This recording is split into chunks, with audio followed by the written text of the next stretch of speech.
Good day na naman sa inyong lahat. Andito na naman po tayo sa aking YouTube channel para sa isa na namang bagong vlog na kung saan papakita natin yung mga bago nating alagang DOP. DOP which means day-old pullets.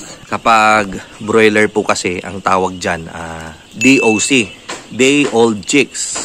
Para hindi po kayo malito, kaya po tinawag lang siyang DOC kasi kapag sinabi po kasing chicks, syempre bukod po dun sa mapapatingin ka, no? Pero iba po yun. Kapag sinabi pong day-old chicks, halo po yan. Mapalalaki po siya o mapababae. Sisiw lang siya, kumbaga. Day-old na sisiw. So, yun po yung term sa broiler. Dahil sa broiler po, meat type sila, so pwedeng palakihin yung lalaki at saka babae. Compared sa DOP, sa layer, ang kailangang palakihin lang yung babae. Kasi yung lalaki hindi mangingitlog. Yung babae gagamitin siya for for egg purposes, for layers. Sa broiler, okay lang na alagaan rin yung lalaki, palakin rin. Kasi kakatayin din natin yon for meat purposes.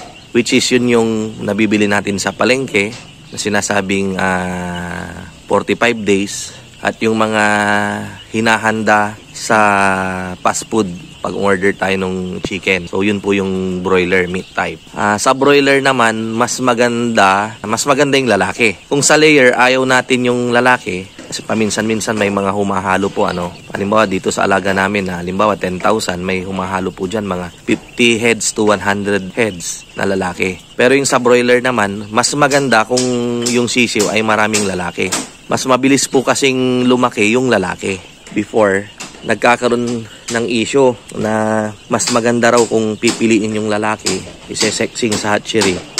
Tapos ang ibibigay sa isang grower na medyo paborito ng kumpanya, yung mga kadalasan lalaki. Hindi naman totoo yun. Halo po yan na dumarating. Maswerte ka kapag yung isang batch ng pisa ay maraming lalaking broiler. Pag maraming lalaki, mas mabibilis, mas mabibigat yon. Yun po yung natin dyan, explanation natin. After a few days, i-expand po natin to dito.